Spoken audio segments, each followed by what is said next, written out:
Okay, welcome to a class on money vocabulary. We're going to start with shell money out on something, and you can just shell out on something, and it's exactly the same as fork out on something, which I know you all remember means pay for something reluctantly. You usually fork out on your taxes or shell out on your taxes because nobody enjoys paying for their paying their taxes. Everybody finds it an unpleasant process. So you do it reluctantly. When you splash out on something, you do it with pleasure. You still spend a lot of money, just like fork out on and shell out on, but you do it with pleasure.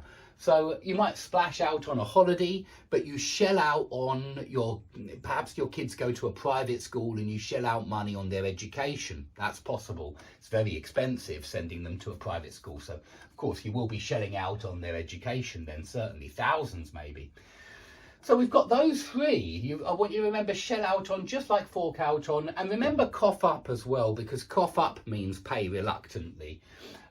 You just don't say cough up on something. You don't tell me the something, you just say I coughed up £50 or something like that. So it is grammatically different, but it certainly means pay reluctantly, just like fork out on and shell out on.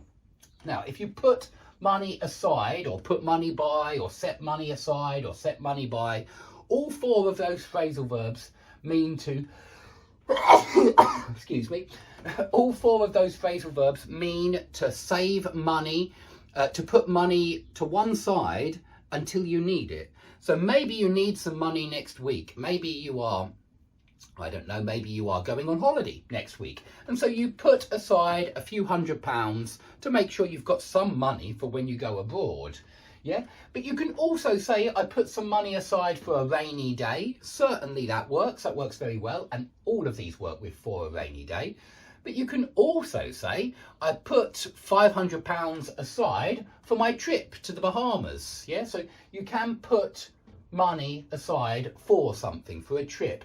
And this is very similar to, I am saving up lots of money for my trip to the Bahamas. So save up means accumulate money so that you have it saved for a future event. Yeah, and save up for something, just like put money aside for something. Yeah, they work, they function very differently, very similarly sometimes, and I think these ones do. They both use the for to tell you why you're saving up money. Okay, prices now. We're going to do a lot on describing price movements, because I know a lot of the time you need to do this in your exams, and a lot of the time when you're reading financial press or economics or something like that, you're reading this kind of descriptions of price movements. So you can increase, rise, fall, decrease from £100 to £50. Yeah, the price of gold can increase from $1,000 an ounce to $1,500 an ounce. Yeah, and you could also say there has been an increase from $1,000 to $1,500 an ounce. So you can do it with the noun, a rise, a fall, an increase, a decrease from X to Y, or the verb, it has increased from X to Y. It has risen from $1,000 to $1,500. Okay. Now, with the verb, you can also say by X when you want to say